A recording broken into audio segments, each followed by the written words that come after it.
Thank you. Thanks for having me. So, um, a few years ago, I signed up on Twitter because I thought this would be a great platform to write about daily things and to voice my political opinion. So, from day to day, I would write about politics, about society. And it was just another time when I went on Twitter to write about rape culture and sexism in our society.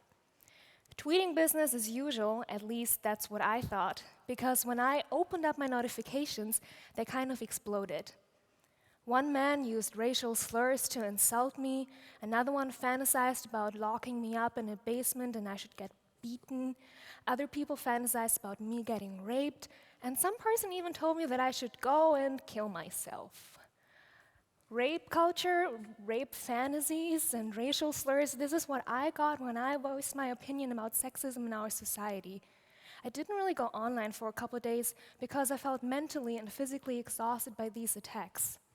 It was the first time, and it certainly wasn't the last time, that I was confronted with hate speech. And this case really wasn't a single case. It happens to everybody who speaks out for a just society, here now, today, and every day. My name is Nile. I'm a journalist. I work in political education with a focus on anti-racism and feminism. I write and I do media research.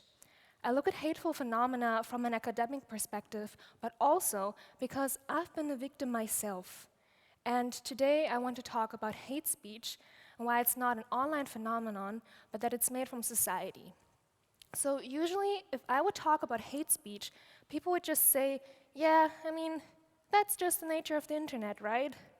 The myth goes that people just like to hide behind their anonymous avatars, behind their usernames, or that haters are just like lonely losers that like to hide in their basements with nothing better to do. And today with this talk, I want to dismantle all these assumptions. I want to show you why hate speech is actually a phenomenon from society and not from the internet, because if we look at it like this, it would make the internet an isolated entity, which it actually isn't. And at the beginning, I think it's important to define what hate speech actually means, because this term gets thrown around whenever we want to discuss about the current online debate climate. And hate speech kind of became an internet buzzword, such as like Bitcoin or fake news or bots, all of this. And I would say that whenever we want to engage in a discussion, the only proper way is constructive criticism, because it's still respectful.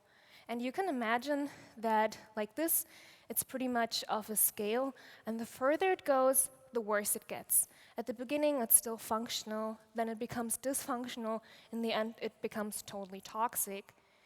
And like I said, constructive criticism is the only proper way to discuss, and everything after this gets worse, and then there comes, after constructive criticism, unconstructive criticism. And the difference between those two is that constructive criticism is at least still respectful. So if somebody would write a constructive comment, it would say, well, I guess this video was okay, but in my opinion, a few points were missing. And then there's unconstructive criticism, unconstructive comments that would just say, yeah, this video was completely stupid. Something like this. After that, there comes trolling, and I really want to distinguish hate speech and trolling because those two get mixed up a lot. Like usually it's just one big fuss, but we have to make clear, or I have to make clear at this point, that trolls are there to disrupt. They want to make a fuss, they want to make trouble, but they usually don't really use discriminatory language. If they use discriminatory language, it actually becomes hate speech. So let's define hate speech now. Hate speech always has a political dimension, and it can include racism, sexism, homophobia, basically any form of discrimination. It aims at attacking social groups like minorities and their human dignity. And online, it aims at attacking those people so that they would delete their accounts, drowning out their voices, and in the end, making them invisible. So actually, it's no coincidence that women, black people, people of color, members of the LGBTQ community get attacked.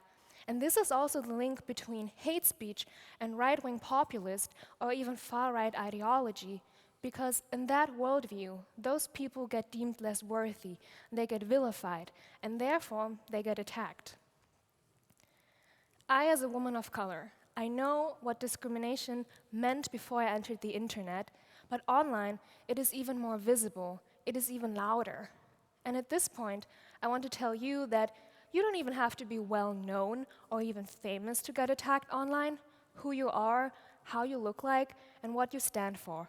All these things can be enough to get attacked.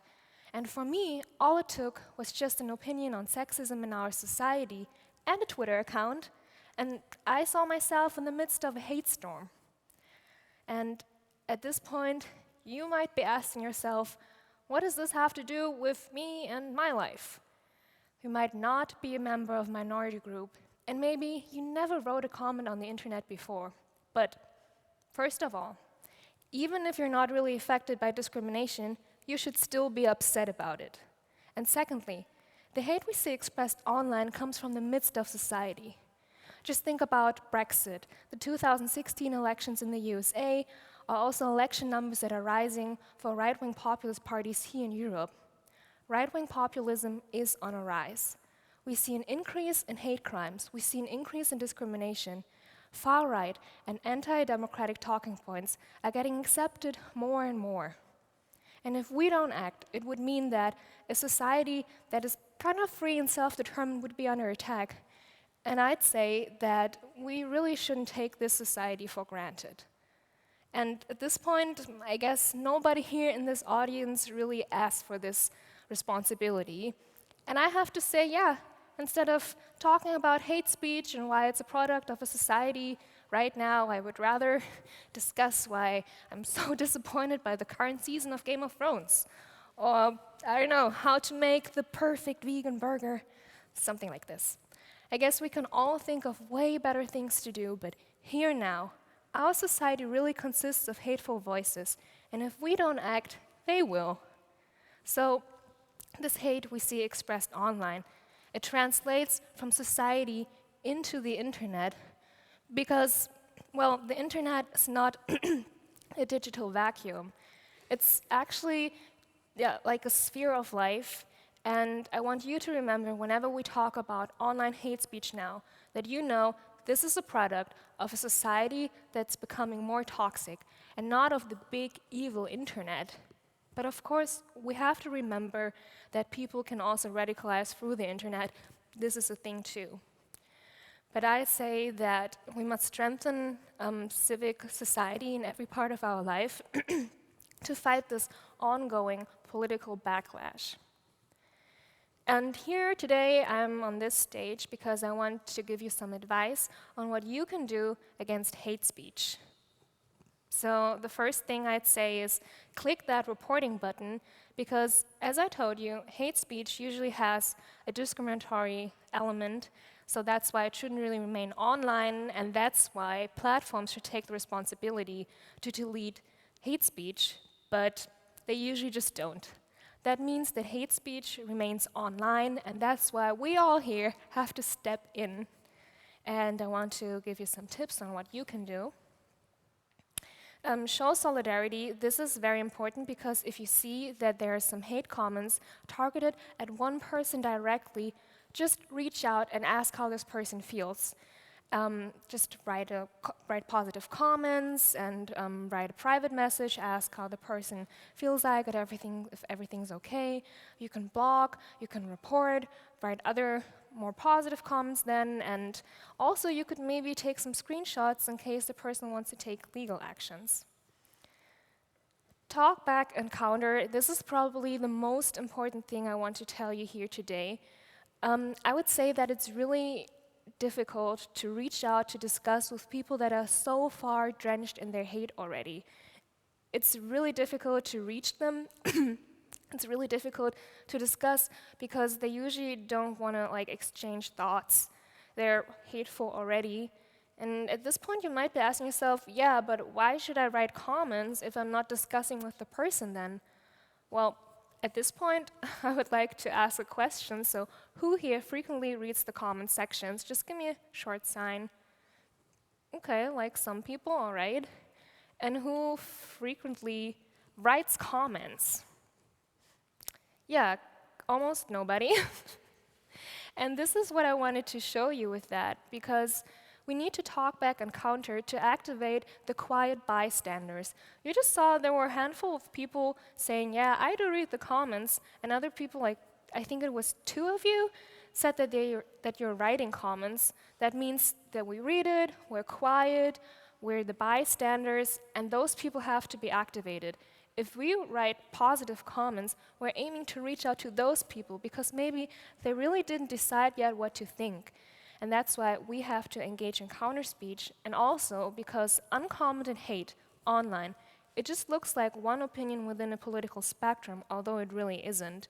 So that's why we have to do counter-speech. Another tip is don't tackle hate with hate. We're online to bring some balance into this comment sections, and it doesn't really make sense to be hateful against hateful people. And also, you really shouldn't repeat those claims because this would just help spreading them. That's why it's not the best idea to do that. Point out the hate. I think that's important because, again, for the quiet bystanders, for the readers, they might just go through it. And if there's somebody saying, well, actually, this comment is pretty racist, this would help to activate other people or just to make clear, this is not a normal comment. It's not an opinion. It's actually hate speech. Don't tolerate zero tolerance. That is a piece of advice that I want to give you, so you can just say, I'm not okay with this kind of language, I'm not okay with this discriminatory language, and you can also write something like, I'm sure I'm not the only one that thinks that this comment is not okay, and this would aim at activating the other speakers, the other readers, too. Be smarty pants.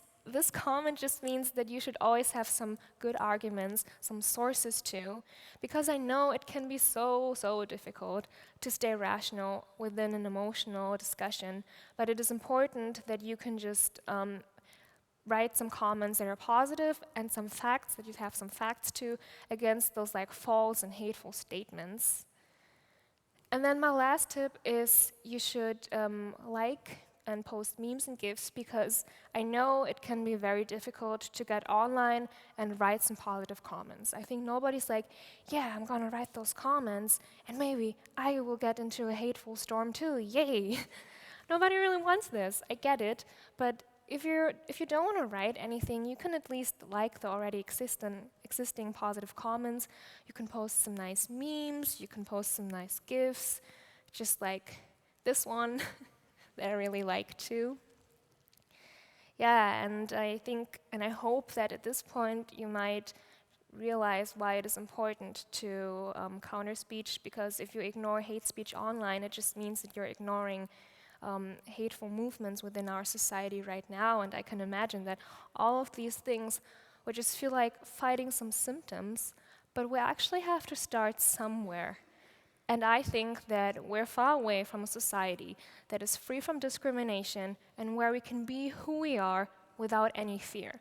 But that doesn't really mean that we should give up on fighting for a society that we want to live in. And by that, I would say stand up, speak up for the society you want to see. And by that, I don't only mean the ones that are affected by discrimination.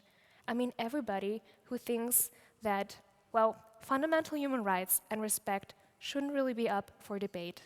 Thanks for listening to this TEDx talk.